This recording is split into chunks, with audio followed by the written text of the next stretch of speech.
There's an arrest warrant out for your son. What? My mind went blank when I heard those words. What? Why? My son? What do you mean, arrested? Questions swirled through my mind, coming and going. I stood dumbfounded at the door, unable to speak, as the police officer stepped onto the doorstep. It was probably to prevent me from closing the door. Feeling a sense of danger, I instinctively tried to shut it. Your son is home, isn't he? We're coming in. Wait, please, just wait a moment. I desperately tried to stop the officer from coming in. I pushed against his chest. I planted my feet firmly in front of the door, trying to block him. Look, I have no idea what you're talking about. Could you at least explain what's going on? I pleaded with the officer. He folded the arrest warrant and let out a big sigh. Ma'am, I get it. You never thought your son would commit theft, did you? Theft. He ran off with cash. He was clearly identified, so there's no denying it. His tone was exasperated. Theft? My son? But I forced myself to process the officer's words, despite my mind reeling. With a pale face, I turned to the officer and said, "My son would never do such a thing." Parents always say that. The officer responded, looking tired. But I was certain my son was innocent. Because I'm just an ordinary housewife, Mary Smith, 50 years old. My husband, son, and I worked hard to save up and build a house where the three of us live happily. The three of us get along great and enjoy our days together. I was in the middle of a happy life, or so I thought. But now, I was feeling a bit tired. Lately, things haven't been going well, and whenever I'm alone, all I can think about is how hard everything is. Oh, I need to take care of that too. Even when I was alone, I couldn't help but say out loud all the things I needed to do. Ugh, maybe I can do it later. I tried to escape reality by lazily turning on the TV at home. When my mind isn't working, I should take a little break. My body feels tired too. Making excuses to myself, I watched a soap opera. But even then, I couldn't really focus on the show, and my mind stayed blank. Out of the corner of my eye, I could see various certificates and trophies lined up. My son, Michael, had won numerous awards in soccer. I was really proud of him. While I was thinking about that, ding dong. Oh, yes, coming. The doorbell rang. I turned down the volume on the TV and got up from the couch. Maybe my mother-in-law sent something again, or maybe it's something I ordered online. Sometimes my mother-in-law sends us vegetables without notice. She finds it a hassle to call each time, so she sometimes sends them without any warning. But lately, my son has been doing a lot of online shopping. My husband picked up the habit and has also started shopping online. That might be the case. Thinking about that, I headed to the door without any caution. If I had checked the camera on the doorbell, I wouldn't have been so surprised. But since I wasn't being cautious, I didn't check the camera and went straight to the door. Okay, I'm opening. I opened the door. I was shocked by what I saw in front of me. Hello. Is this the Smith residence? Oh, yes. What do the police need? There were 3 police officers standing at the door, just like in the dramas I had just watched, wearing masks. It's funny. When you see the police, you get nervous, even if you haven't done anything wrong. Like maybe you did something without realizing it. So yes, I was really nervous. My hand gripping the door went stiff. One of the officers held up a piece of paper for me to see. I couldn't understand what it was. As I squinted to see it, arrest. One of the officers, showing me the paper, coldly said, There's an arrest warrant out for your son. "What?" I blurted out as stunned, "What?" It came out instinctively without thinking. And then my mind went completely blank. Wait, why? My son? Arrested? What does that mean? Did he do something? Questions floated through my mind, one after another. I stood at the door, my mouth opening and closing in shock, unable to speak, as the police officer stepped onto the doorstep. This was surely to prevent me from closing the door. Faced with 3 large men, I felt a sense of danger and instinctively tried to shut the door. But the officer wouldn't allow it. He pressed his foot against the door to keep it open. It was terrifying. Your son is home, right? May we come in? Oh, well, If there's nothing to hide, it should be fine to let us in, right? Wait, hold on a second. I desperately tried to stop the officer from coming in. I pushed against his chest. I planted my feet firmly in front of the door, trying to block him. I have no idea what this is about. Could you at least explain what's going on? I pleaded with the officer. I had no idea what they were talking about. What could my son have done to get an arrest warrant? Then one of the officers folded the warrant and let out a big sigh. Ma'am, I understand. You never thought your son would commit theft, right? Theft. Recently, there's been a lot of theft in this area.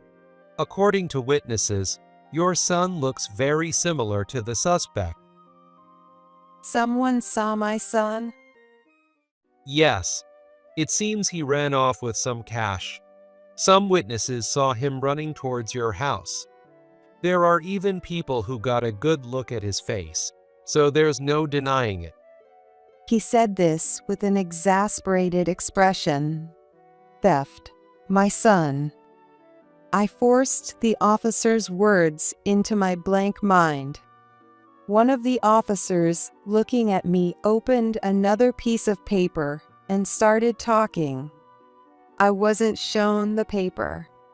He began to speak, seemingly reading from it. Well, it seems your son is involved in several thefts. The total amount of the damage is about $30,000. However, the victims are willing to settle since your son is still young. $30,000. There's no way my son could do something like that. Parents always say that. For now, please prepare the $30,000.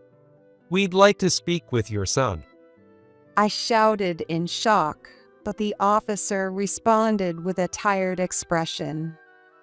But while looking at the officer's face, I thought, and then reached for the door again. Please wait outside for a moment. No, we'll wait inside. I need to use the bathroom. Surely you wouldn't be so unreasonable as to enter the house and search while the homeowner is in the bathroom, right? Or can't you wait 5 minutes for me to use the bathroom? I said whatever came to mind. I needed a moment to calm down. Most importantly, the large male officers were terrifying, and I wanted to close the door. Please, just let me use the bathroom quickly. I promise I'll listen to everything you have to say. Ma'am, I just can't. It's urgent. what? The officer hesitated for a moment at my words. Seizing the chance, I slammed the door shut. There was a loud bang. It was probably the sound of an officer's foot hitting the door. But I ignored it, shut the front door, and quickly locked it.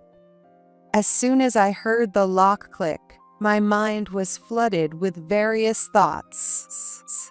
Relief, fear, and numerous questions. Bang, bang, bang. Whoa! Open up, ma'am. The officers pounded on the door. Worried about disturbing the neighbors, I slowly backed away from the door. I'll be right back. Just going to the bathroom. I hurried to the bathroom. I didn't really need to go, but it seemed like the right thing to do. Calm down, calm down. I muttered to myself, desperately trying to stay composed. As I talked to myself, my mind began to clear up bit by bit. I actually went into the bathroom and sat down. My hand, holding the toilet paper, was shaking. There was no way Michael could be involved in a crime. It had to be a case of mistaken identity. I decided to face the officers with a firm attitude. After all, we had nothing to hide. After about 5 minutes, I returned to the front door. Phew. Taking a deep breath, I unlocked the door. I faced the 3 officers again. Ma'am, One of the officers yelled at me. Despite my efforts to remain calm, I spoke to myself internally, trying to stay composed. you didn't let your son escape during that time, did you? Anyway, let us in to search the house. He didn't escape, and, as I said before, my son didn't commit theft. He couldn't have. It doesn't matter what you say. We have eyewitness testimonies and camera footage. If you cover for your son, you'll be in trouble too. You didn't mention cameras earlier, did you? Well, if you won't admit it, we'll have to show you the evidence. First, you said he looks similar, and now you're saying it's definitely him. Your story keeps changing, doesn't it? Ma'am, I understand you don't want to believe it, but The officer kept pushing me, but his words were inconsistent and strange. He kept bringing up new information. This seems suspicious, and now that I look closely, their uniforms, they look like something out of a TV show. I stared intently at the youngest-looking officer. When he met my gaze, he quickly looked away. That made him seem even more suspicious. ma'am, enough of this. We're coming in. Hey, wait, you can't just. The largest and oldest-looking officer, frustrated with my refusal to let them in, pushed me aside and entered the house. Stop, don't come in. I tried to push back like before, but there was no way I could overpower a grown man. Ah, I fell on my backside as the officer pushed past me. As soon as I hit the ground, the 3 officers barged into the house. I quickly got up, rubbing my sore bottom. I rushed after the officers who were heading further into the house. "Hey, you can't just come in like this, and don't touch that," I shouted at the officers. But my words fell on deaf ears as the 3 officers opened and closed every drawer in the kitchen and living room, rummaging through everything. Seeing them touch and mess with everything made me feel sick. I said, "Stop, hey." One officer was opening the drawer where I kept my precious wedding ring. I rushed over and slammed the drawer shut. Bang! The loud noise echoed. "There's nothing here. You can't just invade someone's home and open all their drawers." I glared at the young officer who had averted his eyes earlier. He nodded slightly and moved to another room. Soon, the 3 officers headed toward my son's room. There was a nameplate with his name on the door. They immediately knew it was his room. They could easily tell it was my son's room. The 3 officers entered the room without any hesitation. "That's my son's room. He's sleeping right now. Don't go in," I screamed with all my might. But they didn't listen and opened the door. We need to talk to him. What? Huh? This time, it wasn't me, but the 3 officers who froze. They stopped dead in their tracks upon entering my son's room. All their eyes were fixed on the bed in the room. "Nice to meet you. I heard the conversation. I'm Michael." My son greeted the 3 officers politely from his bed. Then, spreading his hands and smiling slightly, he spoke to the officers. "Oh, as you can see, there's no way I could have committed theft." The officers stared at my son in silence. He was lying in a hospital bed with a special mattress to prevent bed sores. Next to the bed was a wheelchair. There were lots of towels and a call button. In front of them was my bedridden son. The officers were shocked. Oh, well. Sorry. It seems we made a mistake. The officer who had been speaking threateningly to me gave a strained smile. My son also smiled a little. "Yeah, I thought so. Glad to hear it. I can't move my lower body, so it's kind of impossible for me to commit theft and run away." He pointed to his wheelchair. The officers nervously glanced at it. "I need someone's help just to get into that. I can't even go outside on my own." Oh, I see. Sorry for the mistake. We'll just. The officers began to apologize and prepared to leave. I felt a surge of anger and clenched my fists, ready to say something. But then, one of the officers didn't leave my son's room. Instead, he approached my son. What happened to you? What happened to you? "Huh? Is that you, Alex?"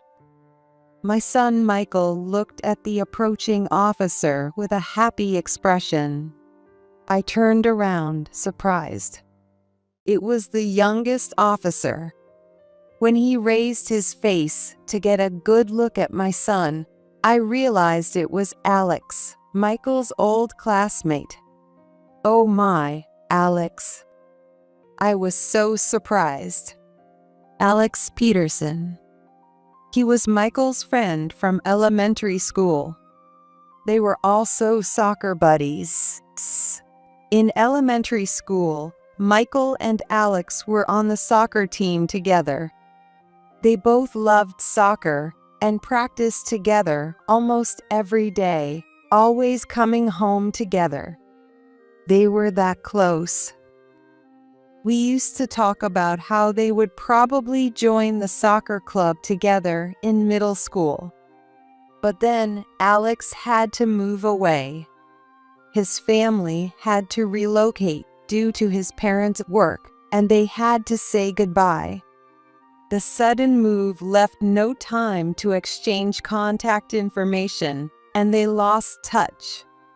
I followed your soccer career. I saw you in magazines after you got into college. So, what happened? Alex looked at Michael with a face that had gone from pale to white. He had a look of disbelief. Seeing Alex's expression, Michael pulled back the blanket. There were his legs, now immobile. I was in an accident about a month ago. Now I'm paralyzed from the waist down. He smiled faintly, looking a bit sad. Alex stared at him with a pained expression. Noticing this, Michael covered his legs again and gave a big, forced smile. But enough about that. It's been so long. You became a cop. What about soccer? Did you quit? Alex's face grew complex.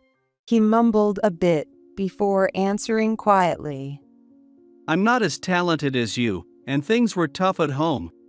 I remembered hearing rumors back in elementary school that Alex's father didn't have a steady job and was out drinking every night. I heard they moved because debt collectors were after them. Michael, now sitting up, spoke eagerly. What are you talking about? You always worked hard. I was always jealous of you. You never gave up, and that was so cool. I was able to do my best thanks to you. That's not true. But now you're working hard as a police officer. Seeing you gives me strength. I see. I should get back to it. Hey, let's play soccer again sometime. Where do you live now? Even though I'm like this, I can still play soccer as a disabled person. Alex? Alex looked down. His face was pale. Michael leaned in to check on him. Hey, are you okay, Alex? Ugh. Hey, Alex. Tears began to drip onto the floor. Alex started crying as he looked at Michael. Hey, what's wrong? Michael tried to talk to him, but Alex was too overwhelmed to respond and was struggling to hold back his sobs. Meanwhile, the other two officers quietly slipped past me. Where are you going? I glared at the two officers. They flinched at my angry gaze. Oh, well, it was a mistake.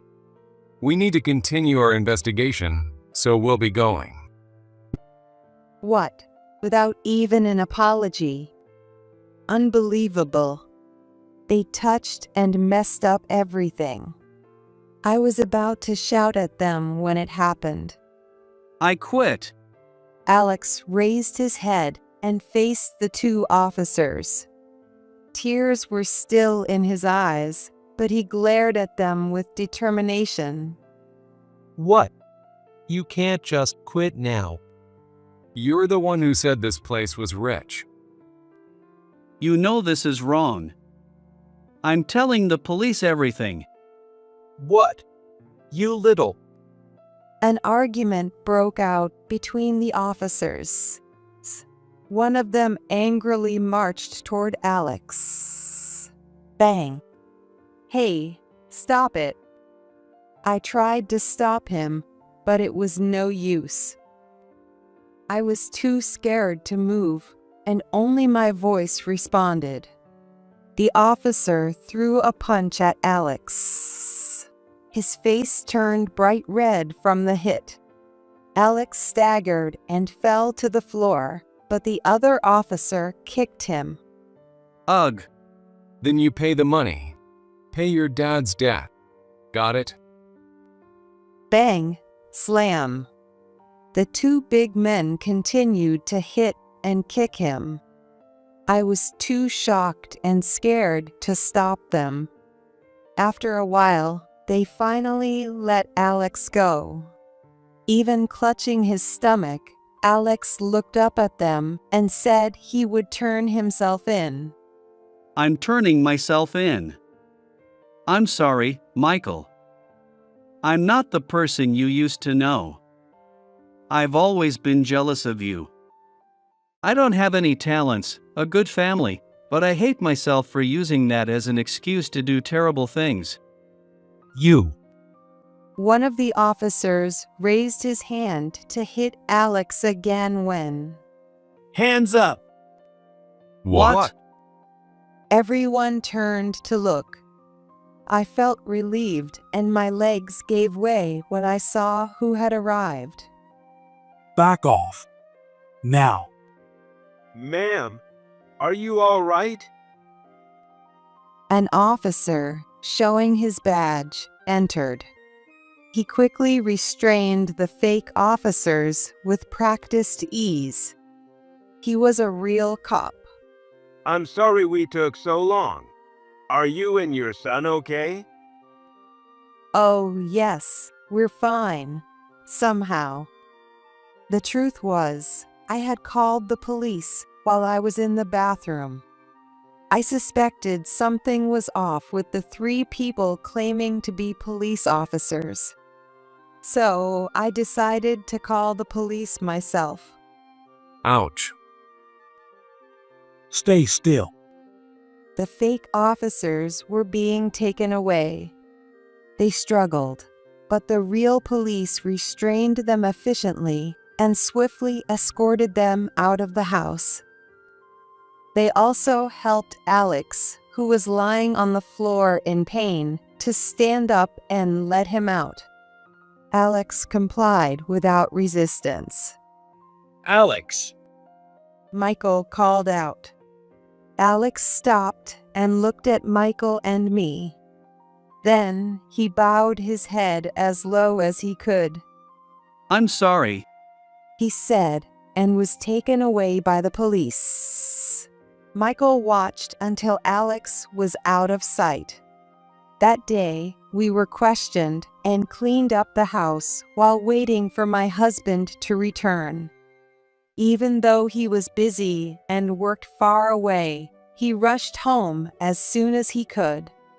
He kept apologizing for not being able to respond immediately, but I told him not to worry since everything turned out okay. A few days later, Alex was the only one of the three who confessed everything to the police. It turned out they were connected through high school. There had indeed been a series of thefts in this area, and it turned out that these thefts were their doing. They targeted wealthy homes, tricking parents into thinking their children were involved and extorting money from them. The arrest warrants were forgeries, and the police uniforms were just costumes. Most parents panicked upon hearing about theft and seeing the police uniforms, making it easy to deceive them. However, this time, their scheme was exposed, and they were caught. As for Alex, he initially worked hard to repay his father's debts. However, he was unable to pay it off due to the interest, and he was apparently tempted by this incident and decided to pay back his debt. He was coerced into this scheme with promises of debt relief if he provided information about wealthy families in his old neighborhood.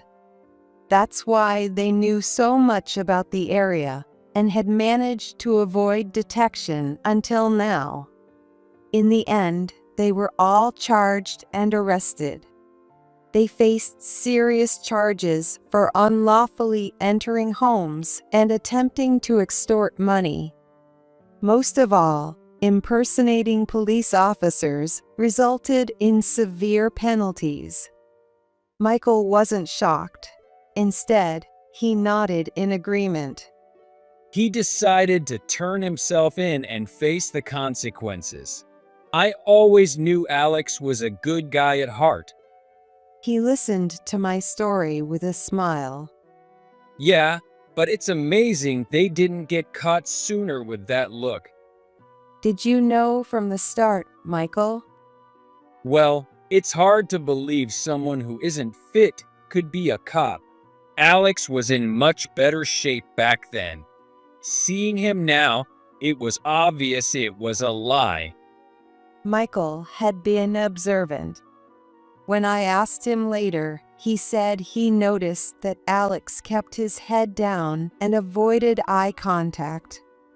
And although his voice had changed, it still sounded like Alex. He had felt suspicious about many things. I wonder how long it will take for him to come back. It hasn't been decided yet. It's okay. No matter how long it takes, he can reform. I know he can. He's still the same person he was. Michael said firmly. A month later, I brought breakfast to Michael's room. Good morning, Michael. Good morning, Mom. Did you get one today? Michael asked about something else before breakfast. Smiling, I handed him a letter. It was a simple envelope. Gosh, you care more about Alex than breakfast? Well, yeah. Michael held the letter. It was from Alex. What does it say? He wants to play soccer together. He's been exercising over there too. It seemed like a cheerful letter had arrived. Seeing my son read the letter with a happy face made me smile too. Beside him was a new wheelchair, different from the one before. It was for playing soccer. Michael decided to start practicing soccer in a wheelchair. He began training for power soccer, a version of soccer for electric wheelchair users.